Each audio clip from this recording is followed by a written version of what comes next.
Hey everyone, it's Madison from PH Doodling. Welcome back to my channel, or welcome if you're new.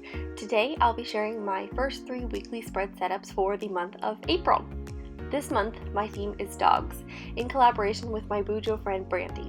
If you haven't checked out my April plan with me, I'll link it above. I had so much fun with this theme. If you'd like to check out Brandi's spreads, I'll link her YouTube account below and her Instagram as well. This was such a fun thing to do.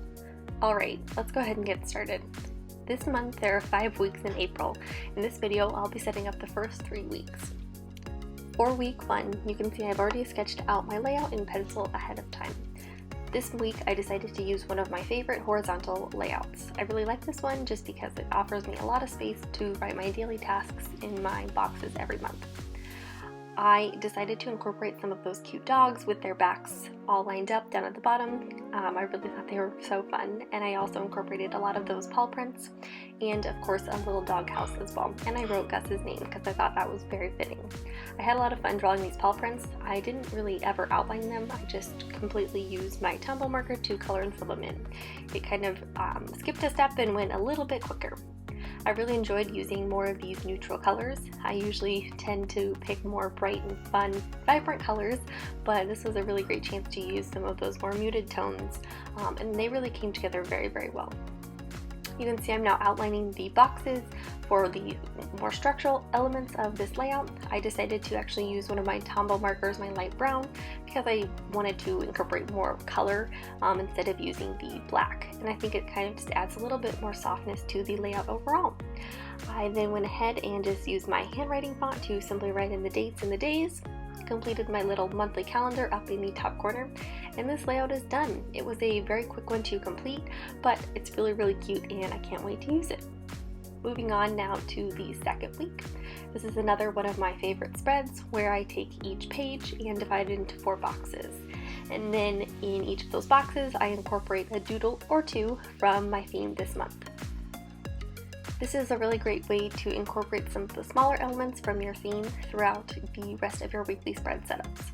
I had a lot of fun coming up with different dog doodles to incorporate. Some of the ones that I picked were a fire hydrant, a leash, a collar, bones, treats, some toys, because of course, you know, dogs always have so many toys, another food bowl, and a dog house as well.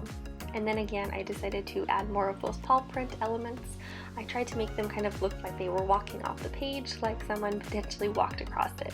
I thought they were really fun to incorporate and really quick and easy to doodle. For this spread, I did decide to use my Micron paper pen to outline all of my structural elements. Sometimes I mix it up and use my Tombow marker, and sometimes I use my black Pigma pen. It just depends. Since this layout doesn't really have any dogs in it, I decided to stick with more of the brighter colors to use to color in these doodles. It just adds some variety that I'm able to mix up with how many colors that I chose this month. I had fun with all these dog doodles. It was really quite fun to come up with them and incorporate them into this layout. Now I'm adding a touch of green. I decided to use that for my headers just to kind of brighten up the page a little bit. Of course, I added in my little monthly mini calendar up at the top corner, and I did my little title in my quick little cursive, which I always like to incorporate just to add a little something every once in a while. For my daily headers, I will go ahead and just take my Tombow pen and write in the dates on every day of the week, and then I'll go back with my Micron Pigma pen and using just my quick everyday cursive font, write in the days of the week. I like to mix up the fonts, you know, every other week just to kind of add a little something different.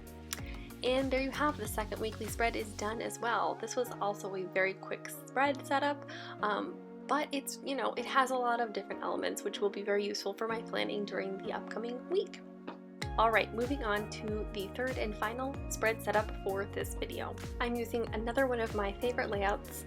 I feel like I say that all the time, but I have quite a few that I really like and enjoy in using in my rotation, but I really do enjoy this one. This is more of a vertical layout, which, you know, that's really one of the great things that I love about bullet journaling, is that you get to change up your weekly layout to whatever your needs are. That was always something I struggled with when I had more of a structured planner, is that I would get over either vertical or horizontal, whichever one I had gone with. So anyway, that's why I love bullet journaling, is you get to customize it to, you know, your weekly needs. But anyway, back to my actually spread this week. So for this one, I decided to do this vertical layout with these big circles at the top that hold the date and day of the week. You can see I outlined them. I used just kind of a block lettering font to title April up next to my mini calendar. And then the big element of this spread is adding dogs all along the bottom underneath my daily boxes. So I just used some of the same dogs from my cover page to add them down to the bottom. Again, this was something very different from my typical style that I use. The previous weeks were kind of more typical. This one was atypical because I didn't really outline the dogs. I just went straight in from my sketches and using my Tombow markers to add the color and detail. I did use lots of different shades to incorporate those added details onto each of these dogs. I had a lot of fun with this and they turned out really, really, really cute.